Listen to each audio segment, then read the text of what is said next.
अस्सलाम वालेकुम स्टूडेंट्स। आज जो हम शीट बना रहे हैं इसका नाम है मोरा एंड डिसबर्समेंट डिटेल शीट। तो ये आपकी बुक के पेज नंबर 116 के ऊपर बनी हुई है। इसके अंदर जो आपके फ़ंड्स आते हैं महकमा ज़कात की तरफ से, उनका रिकॉर्ड रखा गया है। तो हम देखेंगे कि कैसे इस शीट के अंदर जो है फ़ंड्स का रिकॉर्ड रखा गया है। तो इस शीट के अंदर अगर आप देखें तो सबसे पहले आपको सीरियल नंबर नज़र आता है। उसके साथ नेम ऑफ़ ट्रेड्स हैं, उन ट्रेड्स के नाम लिखे हुए हैं जिनके पैसे जो हैं वो आगे हैं, ठीक है, या आने वाले हैं। नंबर ऑफ़ स्टूडेंट्स हैं, उन ट्रेड के जो हैं जो स्टूडेंट्स हैं उनके अंदर जितने भी स्टूडेंट एडमिटेड हैं उनके जो तादाद है वो लिखी हुई है। जैसे यहाँ पर जो ट्रेड है ब्यूटिशियन का है, इसमें 24 स्टूडेंट हैं। ये बैच नंबर 12 है, एक बैच नंबर 13 है, तो इसके 28 स्टूडेंट्स हैं। यानी एक टाइम पे 2 बैचेस जो हैं वो इस वक्त चल रहे हैं।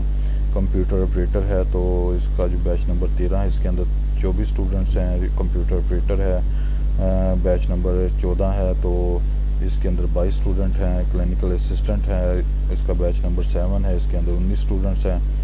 तो इस तरीके से जो मुख्तलिफ बैचेस हैं उनके अंदर जितने भी स्टूडेंट्स इस वक्त एडमिटेड हैं उनके यहाँ पर नंबर लिखे हुए हैं, उनकी तादाद लिखी हुई है। और साथ में ये डेट दी हुई है कि ये जो बैच हैं ये कब स्टार्ट हुए हैं और कब ये एंड होंगे। तो कुछ बैचेस जो हैं वो जनवरी 2021 में स्टार्ट हुए और 30 जून 2021 में ये एंड हो जाएंगे, ठीक है। तो ये 6 माह के कोर्स है इनका और 6 माह की ड्यूरेशन है। यहाँ पर इनकी टोटल ड्यूरेशन ऑफ कोर्स लिखी हुई है मंथ्स के अंदर है, जो कि 6 है, तो ये 6 मंथ है। इस तरीके से ये वाला जो है बैच इसके भी 6 मंथ है। तो ये कुछ बैचेस की तो 6 मंथ है, लेकिन कुछ बैचेस की आप देख सकते हैं यहाँ पर उनकी जो ड्यूरेशन है वो 14 मंथ की है। जैसे यहाँ पर क्लिनिकल असिस्टेंट है बैच नंबर 7 और 8 की, तो 2 बैचेस जो हैं ये चल रहे हैं, तो इनकी जो ड्यूरेशन है वो 14 मंथ है। तो ये 14 माह के कोर्स हैं इनके। और इसी तरीके से मोबाइल फ़ोन है, फ्लोरिकल्चर है, ड्रेस मेकिंग है, तो ये ड्रेस मेकिंग 14 माह का है और ये मोबाइल फ़ोन और फ्लोरिकल्चर ये दोनों 6 माह के कोर्स हैं। डेटाबेस मैनेजमेंट जो है ये भी 14 माह का कोर्स है। ये हमारा जो है वो जनवरी में स्टार्ट हुआ और ये 31 दिसंबर 2021 को ये एंड हो जाएगा। जबकि ये वाले जो बैच हैं ये हमारे 1 जुलाई 2020 से स्टार्ट हुए थे और ये अब ख़त्म हो जाएंगे जून 2021 में। और ये 14 माह के कोर्स हैं दोनों। तो ये जो है ये हमने डाटा जो है ये फिल किया है इनका कि ये जो ट्रेड्स हैं कब इनकी जो स्टार्ट डेट है और कब ये जो कोर्सेज है वो एंड होंगे और इनकी टोटल ड्यूरेशन कितनी बनती है, कितने माह का ये कोर्स है। तो ये यहाँ तक तो हमने यही फिल किया है। अच्छा, उसके बाद है स्कॉलरशिप अमाउंट पर मंथ। तो यहाँ पर स्कॉलरशिप अमाउंट पर मंथ है, यहाँ पर देखिए तो ये 4000 है जो आपका जो है पर मंथ जो आपको स्कॉलरशिप मिलती है, जो आपका वो जो फ़ंड आता है पर स्टूडेंट वो 4000 है। 4000 रुपया आपके अकाउंट में आता है, जिसमें से 3500 रुपया जो है वो कॉलेज जो है वो आपकी फ़ीस की मद में काट लेता है और बाकी 500 रुपया आपको ट्रांसफ़र कर दिया जाता है। तो ये 4000 रुपया महकमा ज़कात की तरफ से आपके अकाउंट में ट्रांसफ़र किया जाता है, ठीक है। और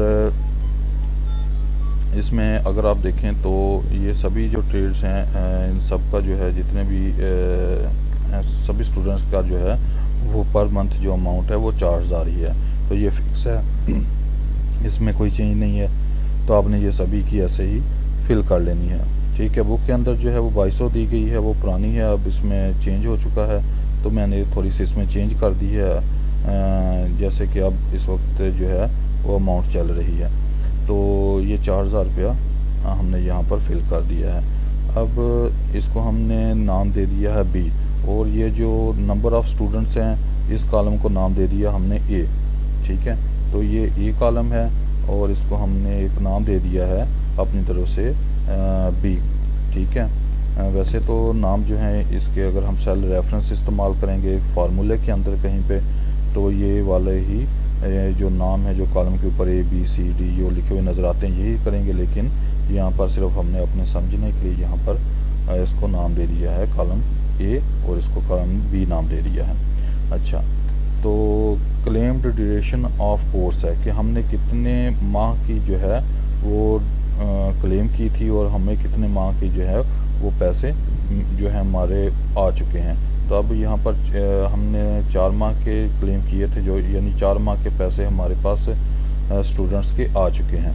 ठीक है, इस ट्रेड के भी 4 माह के आ चुके हैं, इस ट्रेड के भी 4 माह के पैसे आ चुके हैं, इस ट्रेड के भी 4 माह के हैं, इसके भी 4 माह के हैं। और ये जो ट्रेड है, ये 2 ट्रेड जो हैं ये हमारे पिछले साल स्टार्ट हुए थे, तो इनके 10 माह के पैसे आ चुके हैं। ठीक है, क्योंकि ये 14 माह का कोर्स था और ये जून में ही एंड होगा, जून 2021 में। तो 10 माह के पैसे जो हैं इनके अकाउंट में ट्रांसफ़र हो चुके हैं। तो 10-10 माह के जो हैं पैसे हमारे पास जो हैं वो आ चुके हैं। और इसी तरीके से बाकी ट्रेड्स के भी हमने जो 4-4 माह के क्लेम किए थे, 4-4 माह के पैसे जो हैं वो फंड्स इनके वो ट्रांसफ़र हो चुके हैं। अच्छा, अब यहाँ पर है जी total amount of scholarship received, कितनी अमाउंट टोटल रिसीव हुई है हर बैच की। तो बैच वाइज जो है यहाँ पर हम लोग करेंगे कि एक बैच की जो है वो कितनी है, दूसरे बैच की कितनी है, तीसरे बैच की कितनी अमाउंट जो है वो रिसीव हुई है। तो ये हम कैसे मूव करेंगे, यहाँ पर दिया हुआ है कि जी इसको हम कॉलम को कह रहे हैं डी। तो डी जो है वो है जी A multiply by B multiply by C, यानी कि ए को, ये नंबर ऑफ़ स्टूडेंट्स को मल्टीप्लाई करेंगे स्कॉलरशिप अमाउंट के साथ जो कि 4 माह है, 4000 है, और क्लेम्ड ड्यूरेशन है कि कितने माह के हमने क्लेम किए थे, कितने माह के हमने जो है महकमा ज़कात को कहा था कितने ट्रांसफ़र कर दें। तो ये 4 माह के हमने क्लेम किए थे, इनके हमने 10 माह के क्लेम किए थे, 10 माह के इनके ट्रांसफ़र हुए हैं। तो इनको हम मल्टीप्लाई कर लेते हैं तीनों वैल्यूज़ को, नंबर ऑफ़ स्टूडेंट्स, जैसे इस बैच के अंदर 24 स्टूडेंट्स हैं और इनका जो है वो 4000 रुपये के हिसाब से 4 माह के कितने पैसे बनेंगे वो हम यहाँ पर मालूम करेंगे। तो यहाँ पर हम फार्मूला लगाएंगे। सबसे पहले फार्मूला जब भी आप लिखते हैं तो क्या लिखेंगे जी, इज़ इक्वल टू, तो हम यहाँ पर इज़ इक्वल टू लिख देते हैं। उसके बाद नंबर ऑफ़ स्टूडेंट्स इस बैच के अंदर 24 हैं, तो हमने यहाँ पर इस सेल का रेफरेंस इस्तेमाल किया C3 और इसको हम मल्टीप्लाई करते हैं किसके साथ जी, number of duration, number of scholarship amount के साथ। तो यहाँ पर स्कॉलरशिप अमाउंट है हमारे पास 4000, तो मल्टीप्लाई करते हैं 4000 और कितने माह के हमने क्लेम किए थे, हमने क्लेम किए थे 4 माह के। तो साथ में हम इस सेल का रेफरेंस जो है वो देते हैं H3।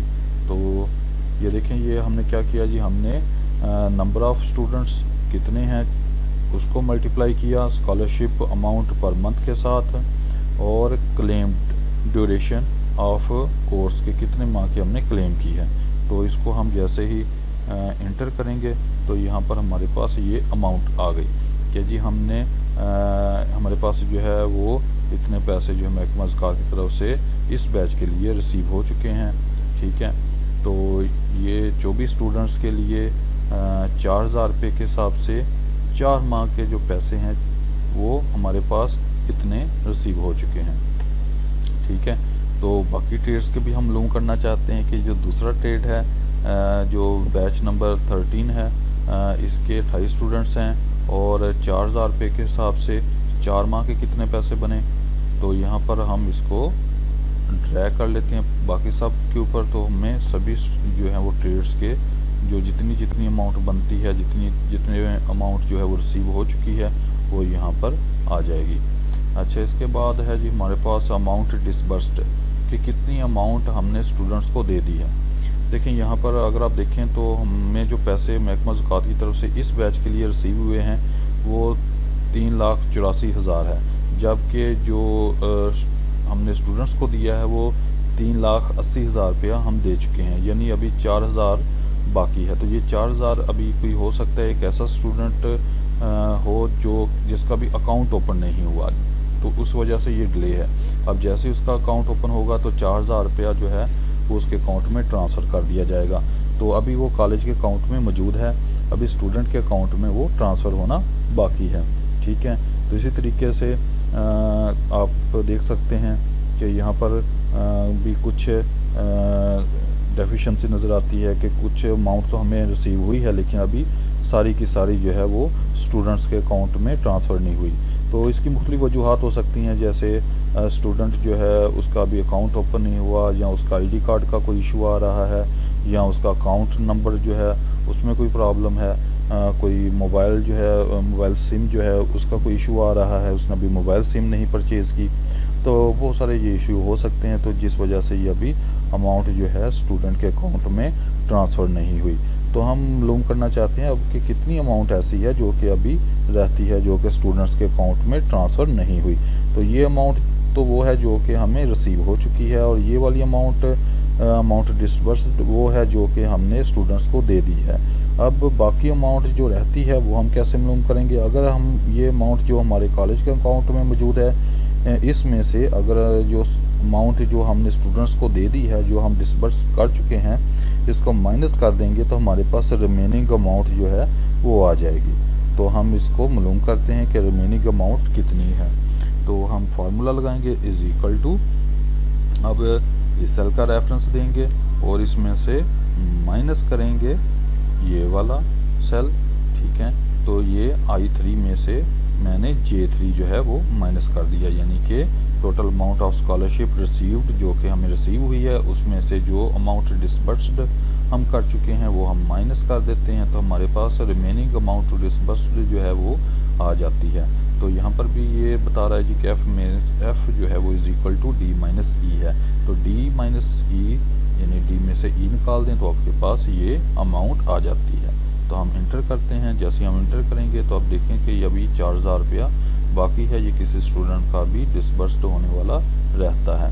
तो जैसे इसका अकाउंट ओपन होगा तो उसको सेंड कर दिया जाएगा। अब इसको बाकी भी हम बाकी सेल्स के ऊपर इसको ड्रैग करते हैं। तो ये देखें अभी आप देखें कुछ ट्रेड्स के अंदर तो अभी कुछ अमाउंट बाकी है जो कि अभी डिसबर्स्ड होने वाली रहती है, लेकिन कुछ ट्रेड्स ऐसे हैं जिनकी पूरी अमाउंट डिसबर्स्ड हो चुकी है, ठीक है। तो अब हम मालूम करना चाहते हैं कि नंबर ऑफ़ स्टूडेंट्स टोटल हैं कितने टोटल स्टूडेंट्स हैं। तो यह बड़ी आसानी से मालूम कर सकते हैं। आप इन सब सेल्स को सिलेक्ट करेंगे, साथ में इसमें इस सेल को भी सिलेक्ट कर लेंगे जिसमें आप टोटल मालूम करना चाहते हैं। तो यहाँ पर सेल्स को सिलेक्ट करने के बाद ऑटो सम का यहाँ पर ऑप्शन नज़र आएगा, इसके ऊपर आपने क्लिक कर देना है। तो जैसे आप क्लिक करेंगे इसके ऊपर आपको यहाँ पर टोटल नज़र आ जाएगा 231 टोटल स्टूडेंट्स हैं। इसके ऊपर अगर आप डबल क्लिक करें तो यहाँ पर आपको एक फंक्शन लगा हुआ भी नज़र आएगा is equal to some C3:C12। अगर आप इस तरह से लिख के भी इंटर कर देते हैं तब भी यही फार्मूला अप्लाई हो जाएगा और आपके पास टोटल जो है वो आ जाएगा। अब अगर हम ये भी मालूम करना चाहते हैं कि कितनी अमाउंट जो है वो टोटल रिसीव हुई है, तो आप इसी तरीके से इसका भी सम मालूम कर सकते हैं। और अगर आप इसको यहाँ से ये जो सेल यहाँ पर हमारे पास टोटल रिसीव हुआ है, इसको अगर आप बाकी यहाँ पर इन तीनों के ऊपर ट्रैक करते हैं तो ये अमाउंट टोटल डिसबर्स्ड कितनी डिसबर्स हुई है ये भी हमारे पास आ जाएगी, और यहाँ पर रिमेनिंग अमाउंट कितनी है वो भी हमारे पास आ जाएगी। तो यहाँ पर देखें तो ये हमारे पास ऑटोमेटिकली वो फार्मूले सम के फंक्शन के साथ अप्लाई हो चुके हैं। तो आप इस तरीके से भी अप्लाई कर सकते हैं। अगर आप सभी को अकेला सम करना चाहें, इन सब का जो है अलहदा से टोटल मालूम करना चाहें, इन सब का अलहदा से टोटल मालूम करना चाहें, तो आप ऐसे भी इसको मालूम कर सकते हैं।